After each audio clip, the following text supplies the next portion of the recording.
ఏంటోదినా బాగా మెక్కొచ్చి కునికేస్తున్నావా? పెళ్లి పెట్టుకుని ఇలా మూల కూర్చుంటే ఎలా? లేపేనా?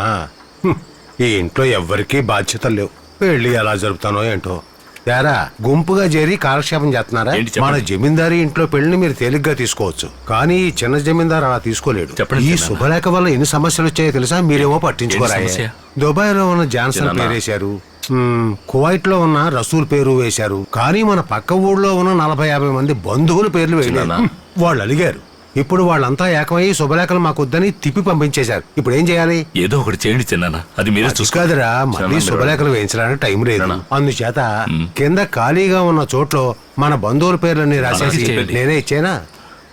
అన్ని మీరే చూసుకోండి. యారా ప్రతిదానికి విసుక్కుంటున్నారే. రేపు పెళ్లి పందిట్లో ఏదైనా సమస్య వచ్చి దానివల్ల నా మనవరాలు మనస్సు నొచ్చుకోకూడదనే ఇలా చెబుతున్నాను. అర్థమైందా?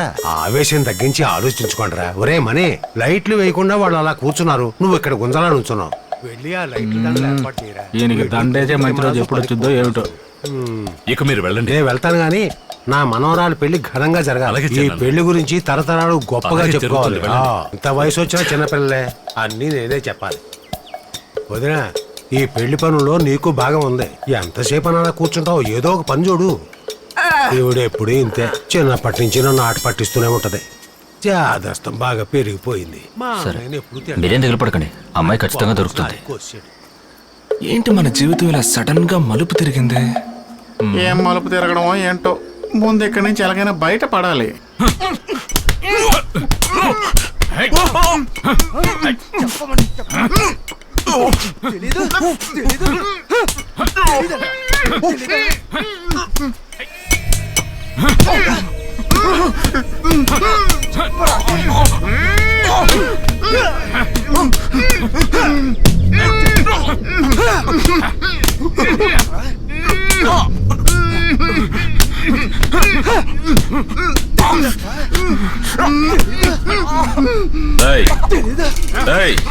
ఆపండ్రా, కట్లిప్పండి.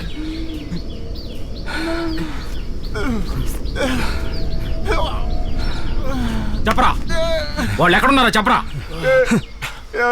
ఎన్ని దెబ్బలు కొట్టిన తర్వాత నిజం తెలిస్తే ఎవడైనా చెప్తాడు కదయ్యా. అంతేగాని నువ్వు చెప్పనంటావు. చెప్పరా చెప్పరా. చెరుపుంచి వెళ్ళిపోయారు. ఇక్కడి నుంచి ఎవరు ఎంత దూరం? నకరాలు చేస్తున్నారు మరి. నకరాలు చేస్తారా? కోపం వస్తుంది కదా, మండుతోంది కదా. ఇంకొక దెబ్బ కొట్టండి, ఏదో ఒక ఊరు పేరు చెప్తాను, అక్కడికి వెళ్తే ఎవరు ఉండరు, తర్వాత మీ ఇష్టం. కడుపు నిండా అన్నం పెడతానని చెప్పి నోరు పగిలేలా కొడుతున్నారే. ఇంకో దెబ్బ కొడితే చచ్చిపోతానయ్యా, అంత ఆకలిగా ఉంది. కొట్టకో వాడిని, కొట్టకో.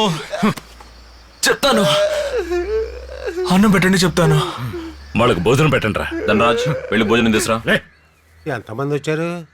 మొత్తం 39 మంది వచ్చారయ్యా. 11 మంది కావాలా? అవునయ్యా. మన పక్కింటి పంకజం పేరు రాసుకో. ఆయన చనిపోయి 2 ఏళ్ళు అయిందయ్యా. చచ్చిపోయిన వాళ్ళ పేర్లు రాస్తే ఊరంతా సంతోషిస్తారు. ఏంటి మావయ్య 3 రోజుల్లో పెళ్లి పెట్టుకుని ఇంకా శుభలేఖలు రాయిస్తున్నారు? పక్కూరు బంధువులు శుభలేఖలు వాళ్ళ పేర్లు రాయలేదని అలిగారమ్మా, అందుకే వాళ్ళ పేర్లు రాస్తున్నారు. సరే త్వరగా కానీ.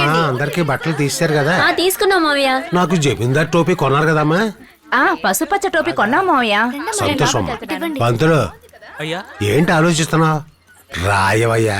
అయ్యా 49 మంది పేర్లు వచ్చాయి. ఇంకొకరి పేరు చెప్తే రాసి నేను బయలుదేరతాను. నీ పేరు రాసేసుకొని బయలుదేరు. ఏంటయ్యా? ఏంట్రా అయ్యా గొయ్యా అంటూ పెళ్లికి ముందే శుభలేఖలు పంచిపెట్టు. సరే అలాగే ఇస్తానయ్యా. బంధువులు తిట్టుకుంటారు. దిగులు పడకండి అయ్యా, బంధువుల సంగతి నేను చూసుకుంటానయ్యా. పంతులు, మాటలు మాత్రం బాగానే చెప్తావు, పని మాత్రం చెయ్యు. నాన్న భోంచేశారా?